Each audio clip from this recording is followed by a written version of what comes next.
Bansang Qatar magkakaroon na ng daily flights or araw-araw na flights pauwi sa Pilipinas at pabalik sa Qatar. Kinumpirma yan ng Embahada ng Pilipinas doon dahil nga sa medyo maayos ng kalagayan doon. Pero limited pa lang ang mga flights, kaya sa mga kababayan natin na may flight pauwi sa Pilipinas at pabalik sa Qatar, i-check nyo ang flight status nyo direkta sa inyong airlines.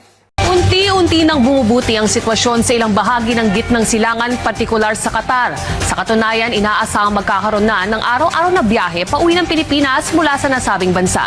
Yan ang ulat ni Sheila Natividad. Nananatiling ligtas ang lagay ng mga Pilipino sa Qatar sa gitna na nangyayaring tensyon sa gitnang silangan. Ayon yan mismo kay Philippine Ambassador to Qatar, Mardo Melcelo Melicor. Tuloy-tuloy din anya ang koordinasyon ng embahada kasama ang Migrant Workers Office para sa repatriation o pag-uwi ng mga Pilipino sa bansa o pansamantalang paglipat sa ibang destinasyon sa Asia. We are still mounting a big movement towards Saudi kasi lahat po ng mga exit routes ginagamit natin.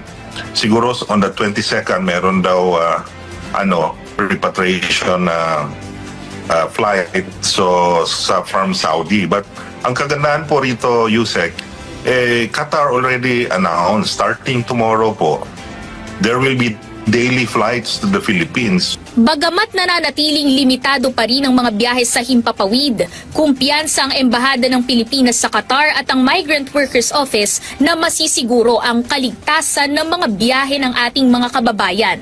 Bago pa man po natin sila mapauwi, sir, na i-report na rin po natin sa DMW at saka sa OWA at sa mga iba pong ahensya ng gobyerno para po may tatanggap sa kanila upon arrival po dyan. Then nakaprepare na po lahat po, inclusive po ng financial assistance and reintegration assistance po.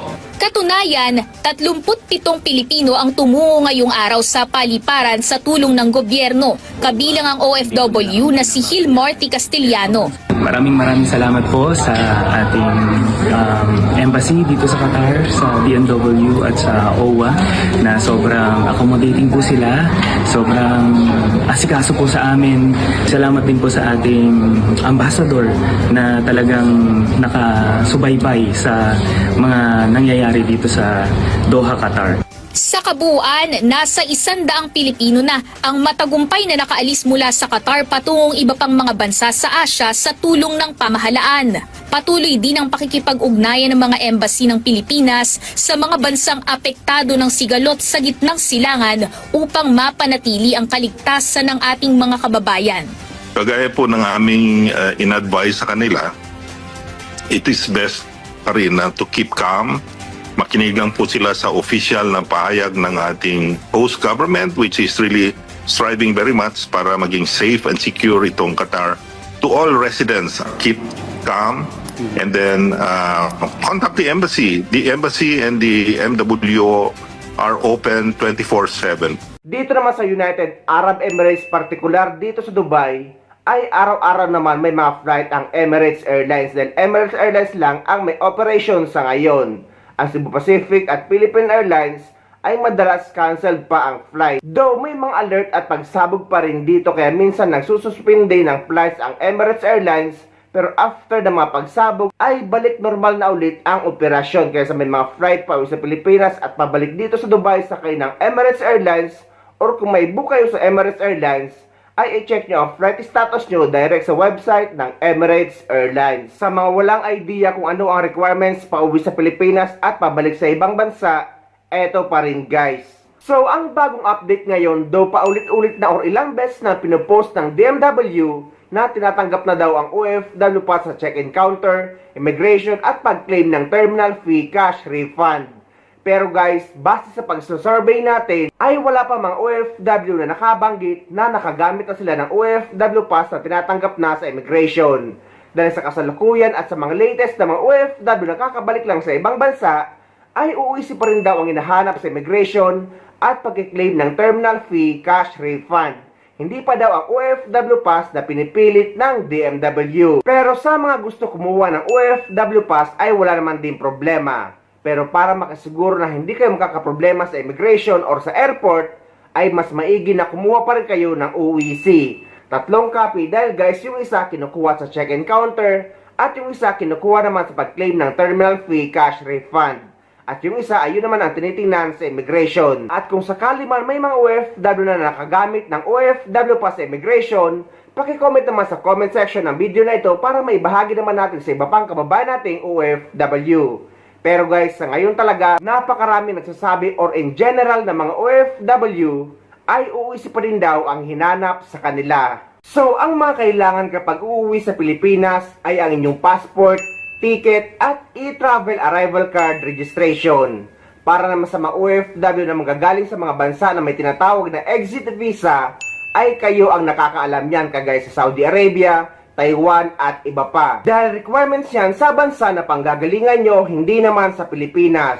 Dahil dito sa United Arab Emirates at sa iba pang mga bansa, wala naman tinatawag na exit visa kapag uuwi kayo sa Pilipinas. So, ang kailangan pa uwi sa Pilipinas ay ang inyong passport, ticket, at e-travel arrival card registration. Kailangan nyo mag-register sa e-travel 3 days bago ang flight nyo. Pero pwede kayo mag-register kahit anong araw basta sa loob ng 3 days bago ang flight nyo. Dahil may mga OFW na binibigay ang ticket ng kanilang employer sa mismong araw ng flight nila at nasa airport na sila. So kahit nasa airport kayo ay pwede pa rin kayo mag-register sa e-travel hanggat hindi pa kayo nakakapag-check-in. Additional requirements naman para sa mga OFW na may employment changes.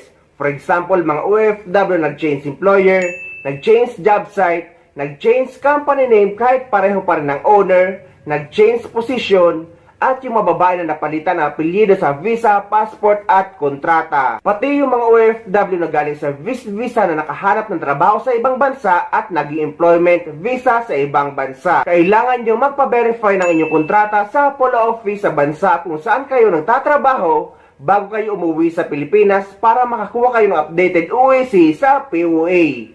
Dahil guys, kapag wala kayong polo verified contract na umuwi kayo sa Pilipinas na mayroon kayong employment changes, ay posibleng hindi kayo makabalik. Ngunit sa mga dati ng documented OFW, meaning dumaan ka sa DMW, PDOS, OWA at sa mga manpower agency na pumunta sa ibang bansa at dati na kayong may UWC at uuwi, babalik muli sa parehong employer at yung mga OFW na dati na nakapag-verify na kontrata na isa sa mga nabanggit kong may mga employment changes.